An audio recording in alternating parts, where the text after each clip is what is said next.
Good morning.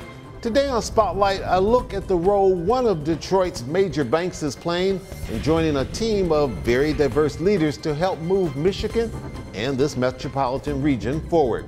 Executives Matt Elliott and Tiffany Douglas of Bank of America will tell us. And later, Detroit businessman and State Fairgrounds investor Marvin Beatty shares his point of view of the future of that very important 160 acres in Detroit. It's Sunday, March the 18th. I'm Chuck Stokes, and this is Spotlight. Matt, let me start with you. In your role as a banker, would it be too simplistic to say your primary responsibility is to make sure that you have a good return on investment for those who've invested in Bank of America?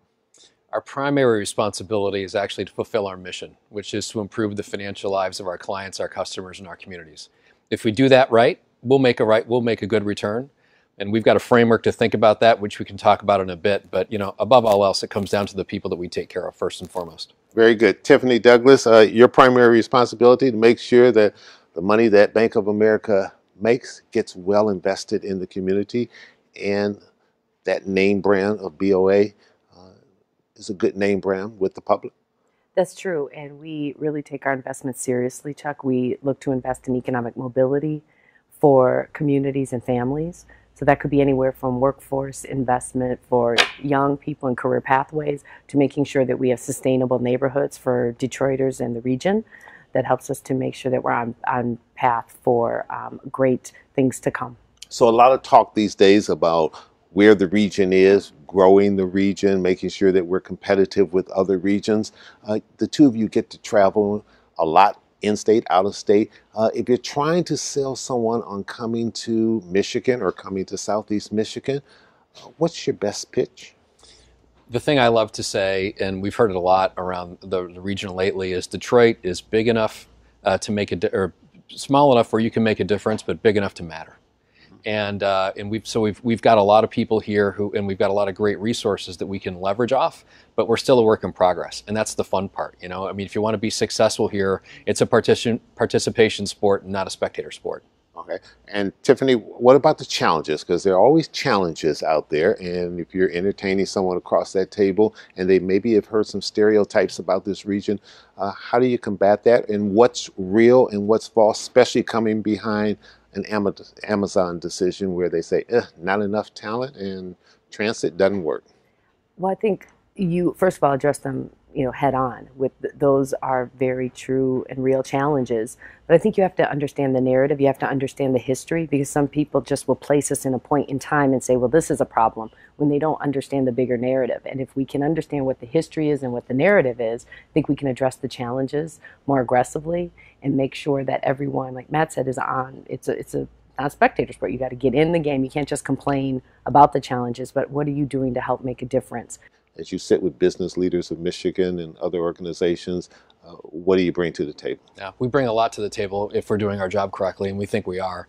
Philanthropically, we invest on average about $3 million a year in Michigan, a lot of it in Southeast Michigan in terms of philanthropic work. But more importantly, when we just go to work and do our work every day, we make really big investments in the industries that matter most to Michigan. So, for example, since the end of the financial crisis, nobody has raised more capital for the automotive industry than us, and we're really proud of that.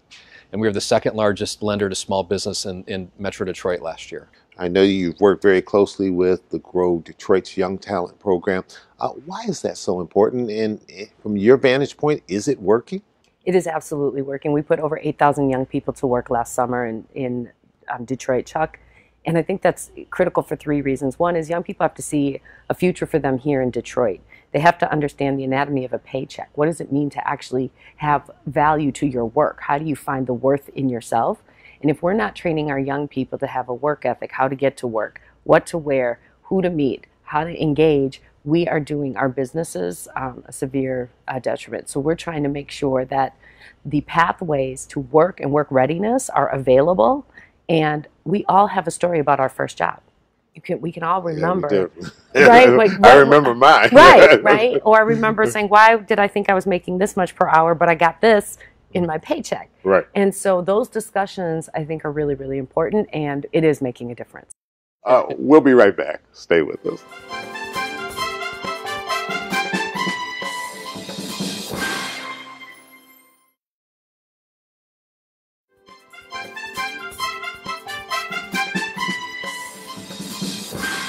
How do you prioritize, one, who you want to work with, and then what kind of evaluation do you put in terms of, okay, that's a good match for us. This may be a great nonprofit, but doesn't work for us. Yeah, there are a lot of great nonprofits, and so that's the luxury. But the hard part is figuring out where we can make the most difference. So the first thing we do is think about our priorities. Like Tiffany said earlier, we're really focused on economic mobility. So that's workforce readiness, that's critical needs, and that's usually housing and access to affordable housing. So if you start with that lens, and then you really drill in and say, where do we have points of overlap? Where do we have board ties? Do we know the people? Do we know that if we make an investment that it's going to be multiplied through our own volunteer efforts, things like that? Then we start to whittle down the list to a place where we think we can really make a difference. The one that is going to pay us the most dividends for years to come is the youth employment initiatives. It's gratifying to see a young person, and we've actually seen this now happen, that when they first got their job at 14 or 15, that we've seen them now at 20 and what that has meant to them. And so I think that's probably the most gratifying, because you can see really how it does change the trajectory of not only their life, but in many cases their family's life. And what does that mean? What is the ripple effect in their community? Neighborhood Builders Program, what is that? So we've worked, for example, with Build Institute, helping to have young entrepreneurs and entrepreneurs say, I want to take the next step and actually open a business. Mm-hmm. Or they may say, you know what, that's really not going to work.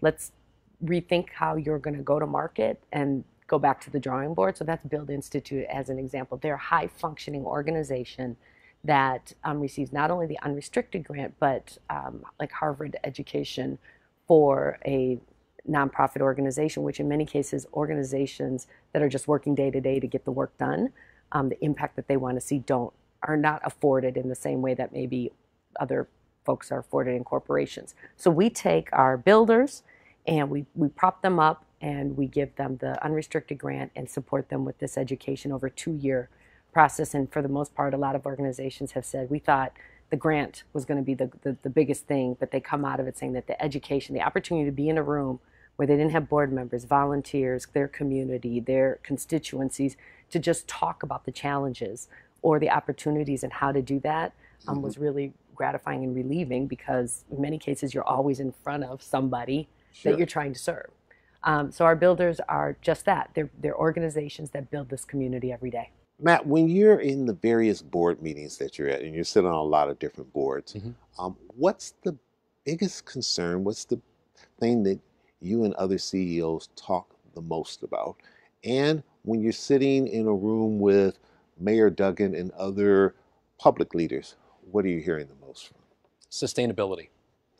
We no longer have the luxury of crisis. We've come out of the various crises that we've had at the state level in a lot of ways, the city level for sure, the automotive industry, the financial crisis, those are past. And so on the one hand, there is a luxury in crisis in the sense that it's right in front of you in terms of what you know you need to do. The question now is, now that we've had some success, we're out of crisis, how do we sustain success and really build a long-term lasting future? And not slip backwards. And not slip backwards. And those are the things that that we spend a lot of time on. So some of the things that are the leading indicators of that are, what's our educational attainment in the state? And it's quite low. It's 46th in the country. 23% of our high school seniors are college and career ready. That's not going to get it done if we want to be successful and sustainable over the long haul. That's just one example, but we more than anything else talk about sustainability. The Amazon decision, on reflection, was that maybe good for this region? I think it's important to get out of your own echo chamber and to get some third-party feedback sometimes, even if that feedback's harsh, which it was. But the facts are, and you already talked about it, it was about education, it's about transit. And those are real barriers to our success long term. And so if we take that feedback and we really act on it, we can turn that into a positive. Jerry Anderson, CEO of DTE Energy, when I interviewed him not too long ago, on transit, he said, point blankly, this region needs to get its act together. Agree or disagree? Agree. You know, it's a structural barrier to employment. It's a structural barrier to education. And if we're going to be successful as a region, and as you said, I travel a lot, and there are a lot of regions who have been able to figure out transit, we can do it, and we just need to make sure we get it done. All right. Tiffany Douglas, financial literacy. How involved is Bank of America? We like to call it financial education, Chuck, because the education that you get opens up so many other windows and opportunities. So we have created a site called bettermoneyhabits.com. It is powered with Khan Academy, and it is a free site to anyone that talks about different life priorities, right? Why a banking account? Why a savings account? What does compound interest mean? How do I get a mortgage? What does that mean? So these are small videos that help people to understand the topics generally, and then there's a lot more specificity around articles that people can dive into deeper. But it's a great opportunity, and it's a great access portal for folks to just get it where they are comfortably from your mobile phone or from the library or right at home. So bettermoneyhabits.com is, I think, an opportunity that we take into schools, to our nonprofits, to small businesses, and all of our teammates actually use it. All right, Tiffany Douglas, Matt Elliott. This is proof that a Wisconsin grad and a Michigan State grad can sit next to each other and get along without fussing and fighting. All right, we appreciate you coming in and sharing all this information, and we will get you back. We'll be back with more on Spotlight. And coming up on Spotlight, businessman Marvin Beatty's role on the State Fairgrounds development controversy. We'll be right back.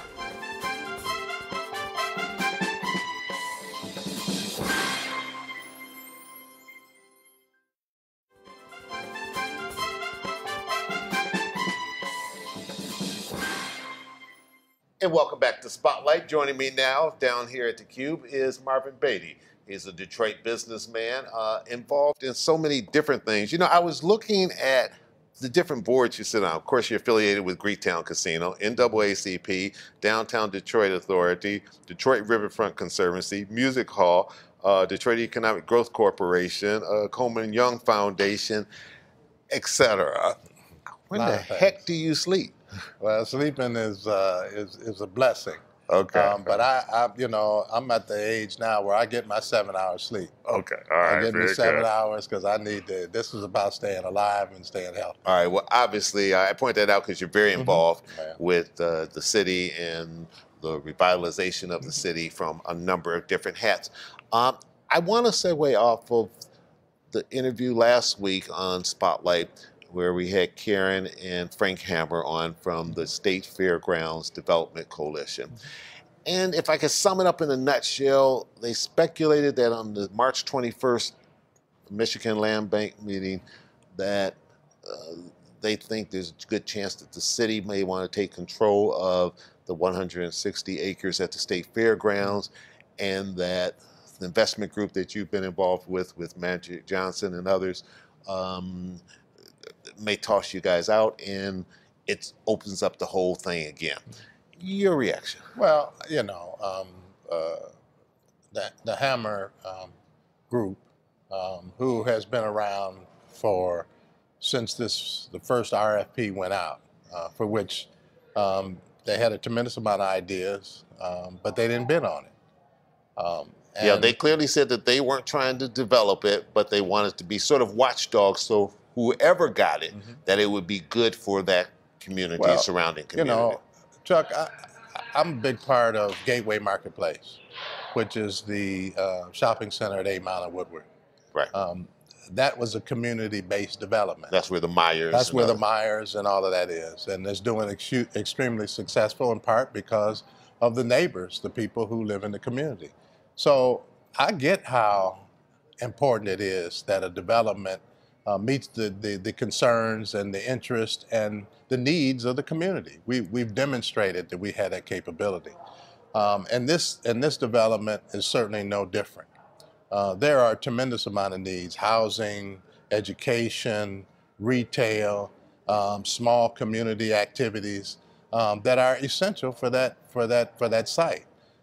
We haven't lost sight of what's important to the people in that community. Does the group that you're in, the Magic group, do you still want to develop that, or have you made so many different adjustments and different hoops and hurdles through the years that you guys we'd rather not be involved with it, let the city do whatever they want to do? No, not at all. In fact, you know, we have very much a tremendous amount of interest in our continued relationship with the Old State Fair site. You know, the State Land Bank and the City of Detroit have obviously been working on issues that speak to land that's in the City of Detroit that the state may own or operate. So that discussion, for which I am not privy to.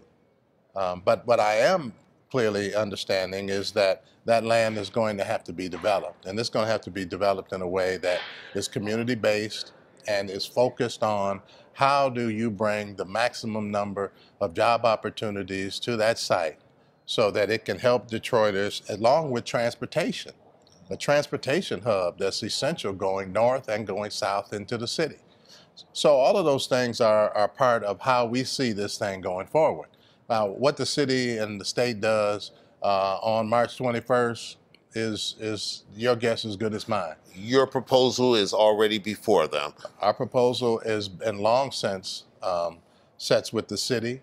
The city, we've had some discussion about what is important to them, for which we think is necessary in order to make this thing successful. Look, without a partnership with the city of Detroit and the state of Michigan, a site of that size, irrespective of the fact that it is one of the best assembled sites in this city, it doesn't work without government's participation.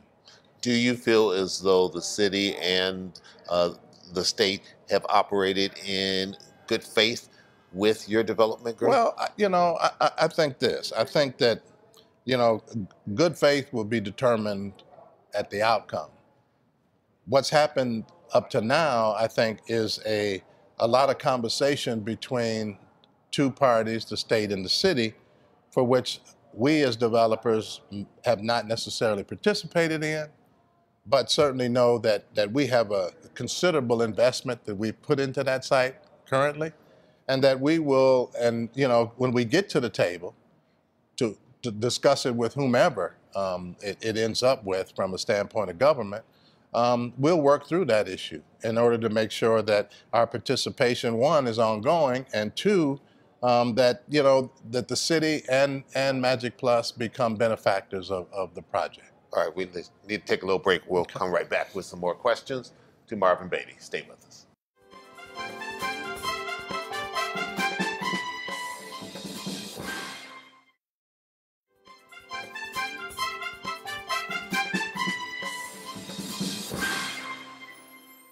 And welcome back to Spotlight. Marvin, 160 acres, that's a lot of land. It's a big piece, do you have any inclination from your dealings with the city of Detroit, the planning department, Maurice Cox heads that up, any idea what they might want to see from that 160 acres? Do they want part of it? Do they not want you all to have all of it, some of it, or do you even know? You know, look, I think that they, in their big picture, in their vision for the big picture, certainly think about a portion of that site for some kind of industrial, light industrial space. We can do that. We can deliver that just like anybody else can. You all have the wherewithal, have the investment dollars, have everything it takes, because one of the things that I think the Hammers sort of intimated was that shovels were supposed to have been in the ground 2 years ago. They aren't in the ground, and they're kind of throwing their hands up. Well, look, it took us 8 years to develop Gateway Marketplace. 8 years. It was only 37 acres. So this is 160, so it's 3 times as big. It's got a whole lot of historic value. There's a lot of people in play. The city certainly has the opportunity to take our development plan, look at it, compare it to some of the things that they think are essential towards making that site as productive as possible, because that's all we all want, is a productive site that also provides some opportunity for as many jobs as possible, and at the same time, an education component, a transportation component, a living component, a retail component. All of those things integrated into one makes the Old State Fair site a great experience for a whole lot of people. Whoever develops that, they have to get the stamp of approval from the city? Yes, they do. Okay. Yes, they do. if it turns out where the city says, no, we don't want Magic Plus to develop it, or we don't want them to develop all 160 acres, what's your concern then? That the amount of money and time that you've put into all of this, that you're made whole on that? Sure. I mean, look, I mean, we've been at this. We've hired architects. We've done design, site design. We've done all of the things up to a place where we're ready to go. So there's a certain amount of investment that has been put into the State Fair that as a developer, you would expect that if it was to move to someplace else, that you'd be made whole. So they are inextricably intertwined into this whole thing. Magic Plus, State of Michigan, and the City of Detroit. There seems to be a decent amount of secrecy around this. From the city standpoint, we've invited Maurice Cox to come on Spotlight and be interviewed. They won't return our calls. They won't return our emails. But yet they're all receiving their salary from the taxpayers. Why do you think this has become so secret? Well, it's a big deal. It's a big deal. Here you have 3 very capable African-American developers who want to play a huge role in the revitalization of this community. I don't think that's offensive to the city in any way, but what I do think is that there are a lot of ideas, a lot of possibilities they think that can happen there. We just haven't had the opportunity to sit down and discuss at length what all those opportunities are and how this partnership, which ultimately will become a partnership between a developer and the City of Detroit, has to get into the sandbox and play for the same goal. Final question, should the community, should the residents of Detroit be watching this and watching this very, very closely? In the mayor's State of the City address, he said what happens to the neighborhoods to a great extent depends on those who have remained here through the good times and the bad times, and not just come in during the revitalization times. Well, I'm one of those persons. I've been here my entire life. I've spent my entire career working in this city. We have the capability to develop this site, whether it's 160 acres or 30 acres. We can work with the city and work with anybody who is willing to make sure that the right thing happens for the community that is so important out there and continues to grow and continues to really be a magnet for how people enter into the City of Detroit. All right, Marvin Bay, thank you for coming in. Obviously, we haven't heard the last of this situation, but we'll keep a close watch on it. Thank you so much. All right. Appreciate you. And we want to thank you at home for joining us. I'm Chuck Stokes. We'll be back next week with more Newsmakers in the Spotlight. We hope you have a great week.